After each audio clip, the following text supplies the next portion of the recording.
ನಮಸ್ಕಾರ. ಎಲ್ಲ ವೀಕ್ಷಕರಿಗೆ ದೀಪಾವಳಿ ಹಬ್ಬದ ಶುಭಾಶಯಗಳನ್ನು ಹೇಳ್ತಾ ನವೆಂಬರ್ ತಿಂಗಳಿಗೆ ನಾವಿನ್ನೇನು ಕಾಲಿಡ್ತಾ ಇದ್ದೇವೆ.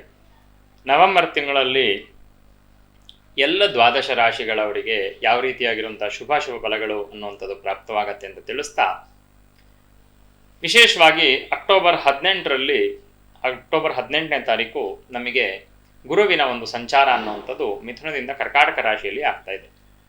ಅದು ಸರಿಸುಮಾರು ಡಿಸೆಂಬರ್ ತನಕ ಆ ಸಂಚಾರ ಅನ್ನುವಂಥದ್ದು ಗುರುವಿನ ಸಂಚಾರ ಕರ್ಕಾಟಕ ರಾಶಿಯಲ್ಲಿ ಇರುತ್ತೆ.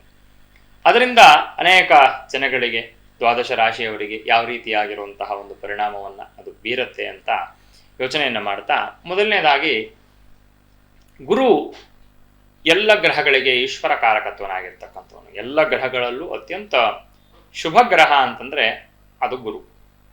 ಗುರುವಿನ ಸಂಚಾರ ಕರ್ಕಾಟಕ ರಾಶಿಯಲ್ಲಿ ಉಚ್ಚ ಸ್ಥಾನದಲ್ಲಿ ಆಗ ಎಲ್ಲರಿಗೂ ವಿಶೇಷವಾಗಿರುವಂಥ ಶುಭ ಫಲಗಳು ಅನ್ನುವಂಥದ್ದು ಪ್ರಾಪ್ತವಾಗತ್ತೆ. ಆದರೆ ಕೆಲವೊಬ್ಬರಿಗೆ ಕರ್ಕಾಟಕ ರಾಶಿ ಅನಿಷ್ಟ ಸ್ಥಾನ, ಕೆಲವೊಬ್ಬರಿಗೆ ಕರ್ಕಾಟಕ ರಾಶಿ ಶುಭ ಸ್ಥಾನ ಆಗಿರಬಹುದು.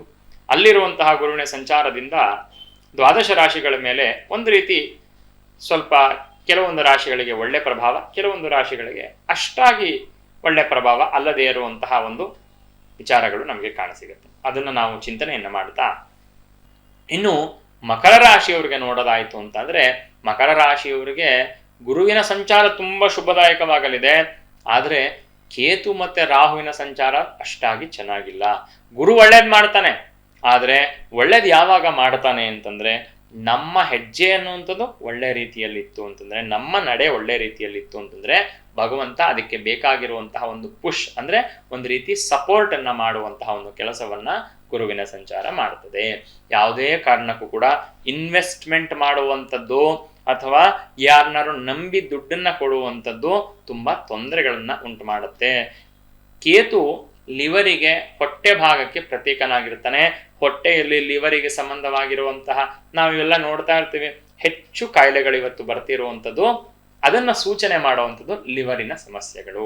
ಹಾಗಾಗಿ ಫ್ಯಾಟಿ ಲಿವರ್ ಅಂತ ಹೇಳ್ಬೋದು, ಕೊಲೆಸ್ಟ್ರಾಲ್ ಸಮಸ್ಯೆಗಳು ಬರುವಂಥದ್ದಾಗಿರ್ಬೋದು, ಅಥವಾ ಇನ್ನೂ ಅನೇಕ ಸಮಸ್ಯೆಗಳು ಅನ್ನುವಂಥದ್ದು ಲಿವರಿಗೆ ಅಸೋಸಿಯೇಟ್ ಆಗಿರುವಂತಹ ಸಮಸ್ಯೆಗಳೇನಿದೆ ಅದು ಬರುವಂತಹ ಒಂದು ಸಾಧ್ಯತೆಗಳು ಮಕರ ರಾಶಿಯವರಿಗೆ ಕಾಣಸಿಗತ್ತೆ.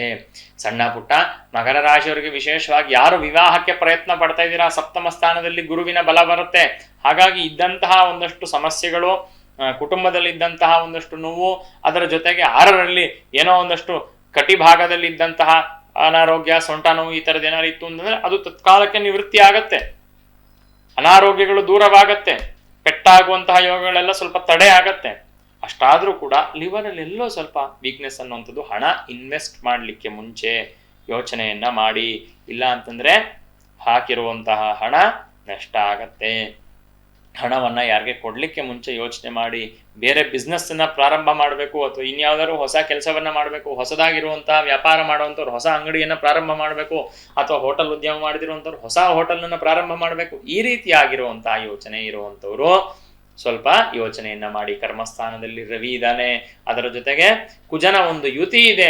ಹಾಗಾಗಿ ಯೋಚನೆಯನ್ನ ಮಾಡಿ ಇಲ್ಲ ಅಂತಂದ್ರೆ ಸಮಸ್ಯೆ ಮಾಡಿಕೊಳ್ಳುವಂತಹ ಕೆಲಸವನ್ನ ಬಿಟ್ಟು, ನಾವು ಯಾರ ಜೊತೆ ಕೆಲಸ ಮಾಡ್ತಿರ್ತೀವೋ ಅಥವಾ ಯಾರು ನಮ್ಮ ಕೆಳಗಡೆ ಕೆಲಸ ಮಾಡ್ತಿರ್ತಾರೋ ಅವರಿಂದ ಒಂದಷ್ಟು ಬೇಜಾರಾಗುವಂತಹ ಒಟ್ಟಾರೆ ಮಿಶ್ರ ಫಲ ಅಂತ ಹೇಳ್ಬೋದು. ಈ ರಾಶಿಯವರಿಗೆ ಒಂದಷ್ಟು ಸಮಸ್ಯೆಗಳು ಅನ್ನೋಂಥದ್ದು ಒಂದಷ್ಟು ಒಳ್ಳೆಯದು, ಗುರುಬಲದಿಂದ ಒಳ್ಳೆಯದಾಗ್ತದೆ. ಸಮಸ್ಯೆಗಳು ಅನ್ನೋಂಥದ್ದನ್ನು ಕೂಡ ನಿರೀಕ್ಷಣೆಯನ್ನ ಮಾಡಬಹುದಾಗಿದೆ ಮಕರ ರಾಶಿಯವರಿಗೆ. ಮಕರ ರಾಶಿಯವರ ಹಣದ ಇನ್ವೆಸ್ಟ್ಮೆಂಟ್ ಅನ್ನುವಂಥದ್ದು ಆರೋಗ್ಯದ ವಿಚಾರದಲ್ಲಿ ಬಿಟ್ಟು ಇನ್ಯಾವುದೇ ರೀತಿಯಾಗಿರುವಂತಹ ಸಮಸ್ಯೆಗಳು ಇದ್ರೂ ಕೂಡ ಗುರು ಅದನ್ನೆಲ್ಲವನ್ನು ನಿವೃತ್ತಿ ಮಾಡ್ತಾನೆ. ಏನಾರು ಹೊಸ ಕೆಲಸ ಮಾಡಬೇಕು ಅಂತಂದ್ರೆ ಯೋಚನೆಯನ್ನ ಮಾಡಿ ಆದ್ರೂ ಗುರು ಬಲ ಇರೋದ್ರಿಂದ ನಾವು ಏನು ಹೇಳ್ತೀವಿ ಅಂತಂದ್ರೆ, ಜಾತಕದಲ್ಲಿ ಅಥವಾ ರಾಶಿಯ ಚಕ್ರದಲ್ಲಿ ಗುರುವಿನ ಬಲ ಅನ್ನುವಂಥದ್ದು ಒಂದಿತ್ತು ಅಂತಂದ್ರೆ ಪ್ರಾಯ ಬೇರೆ ಯಾವ ಗ್ರಹಗಳು ಕೂಡ ಅಷ್ಟಾಗಿ ಹೆಚ್ಚು ಅಶುಭ ಫಲಗಳನ್ನ ತಂದು ಕೊಡಲ್ಲ ಅನ್ನುವಂಥದ್ದು ಕೂಡ ನಮಗೆ ಋಷಿಗಳು ಮಾರ್ಗದರ್ಶನ ನಿರ್ದೇಶನವನ್ನ ಕೊಟ್ಟಿರ್ತಾರೆ. ಹಾಗಾಗಿ ಗುರುಬಲ ಅನ್ನುವಂಥದ್ದು ಪ್ರಾಪ್ತವಾಗ್ತಿದೆ.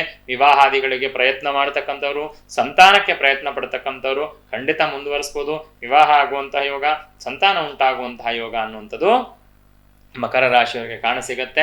ಇದನ್ನು ರಾಹುಕೇತುಗಳಿಂದ ಒಂದಷ್ಟು ಸಮಸ್ಯೆಗಳು ಬರಬಹುದು.